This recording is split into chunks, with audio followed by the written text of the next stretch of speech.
Saya berpikir tentang berapa kali Tuhan menanti kita. Dia menanti saat kita bersikap buruk. Dia menanti saat kita gagal, saat kita kecanduan. Dia bisa saja berkata, "Sudah cukup, aku sudah selesai denganmu." Namun, Dia mengangkat kita saat kita jatuh. Dia melindungi kita saat kita memilih teman yang salah. Dia menghentikan kecelakaan yang bisa saja menghancurkan kita. Dia menanti saat kita tidak percaya kepadanya.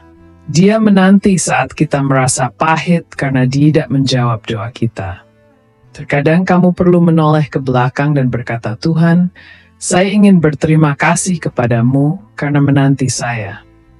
Terima kasih telah melindungi saya saat saya tidak pantas menerimanya."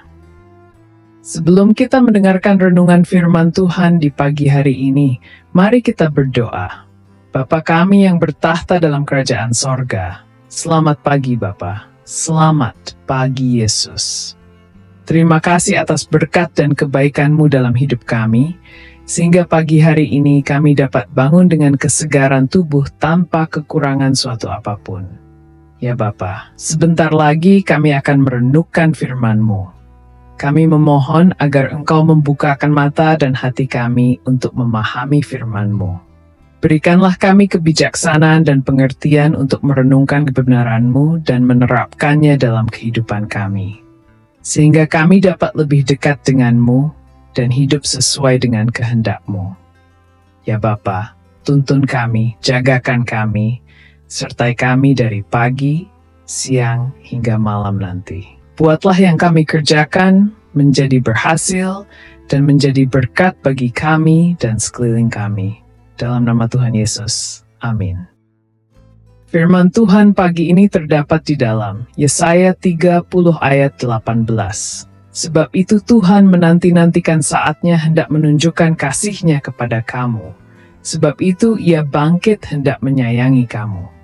Sebab Tuhan adalah Allah yang adil. Berbahagialah semua orang yang menanti-nantikan Dia. Yesaya 30 ayat 18 mengungkapkan betapa besar kasih dan kesabaran Tuhan kepada umat-Nya. Ayat ini menggambarkan Tuhan sebagai pribadi yang dengan penuh kasih menantikan saat yang tepat untuk menunjukkan cintanya dan memberikan rahmat-Nya kepada kita. Dia bukan hanya sabar, tetapi juga aktif dalam menyayangi kita. Ini mengajarkan kita bahwa meskipun kita mungkin merasa Tuhan menunda atau menunggu, sebenarnya Dia sedang mempersiapkan yang terbaik untuk kita. Kita diajak untuk bersabar dan menaruh kepercayaan penuh kepadanya, karena berkat dan kasih-Nya akan datang tepat pada waktunya. Marilah kita selalu mengingat betapa besar kasih dan kesabaran Tuhan dalam hidup kita. Meskipun kita seringkali tersesat, Tuhan tetap menanti dengan penuh kasih untuk membawa kita kembali kepadanya. Dia tidak pernah meninggalkan kita, bahkan ketika kita merasa tidak layak menerima kasih-Nya. Oleh karena itu, marilah kita selalu bersyukur dan menaruh kepercayaan penuh kepadanya, mengetahui bahwa kasih dan rahmat-Nya akan datang tepat pada waktunya. Sahabat terkasih, firman terakhir di pagi hari ini terdapat di dalam 2 Petrus 3 ayat 9. Tuhan tidak lalai menepati janji-Nya, sekalipun ada orang yang menganggapnya sebagai kelalaian, tetapi Ia sabar terhadap kamu, karena Ia menghendaki supaya jangan ada yang binasa, melainkan supaya semua orang berbalik dan bertobat. 2 Petrus 3 ayat 9 menekankan kesabaran dan kasih Tuhan terhadap umat manusia. Ayat ini mengingatkan kita bahwa Tuhan tidak pernah lalai atau lambat dalam menepati janji-janji-Nya. Meskipun bagi sebagian orang mungkin tampak seolah-olah Tuhan menunda atau lalai. Sebaliknya, penundaan ini adalah bukti kesabaran Tuhan yang memberikan kesempatan kepada semua orang untuk bertobat dan berbalik kepadanya. Tuhan tidak menginginkan siapapun binasa atau terpisah darinya. Oleh karena itu, Dia memberikan waktu bagi kita untuk menyadari kesalahan kita, bertobat, dan kembali ke jalan yang benar. Intinya, ayat ini mengajarkan kita tentang belas kasihan Tuhan dan keinginannya agar semua orang mengalami keselamatan, bukan kehancuran. Sahabat terkasih, Melalui renungan pagi ini, kita telah diingatkan akan kesabaran dan kasih Tuhan yang tiada habisnya. Tuhan selalu setia pada janjinya dan memberikan kita waktu serta kesempatan untuk tobat dan berbalik kepadanya. Penundaan yang mungkin kita rasakan bukanlah kelalaian, tetapi bukti dari kasih Tuhan yang tidak ingin ada satu pun dari kita yang binasa.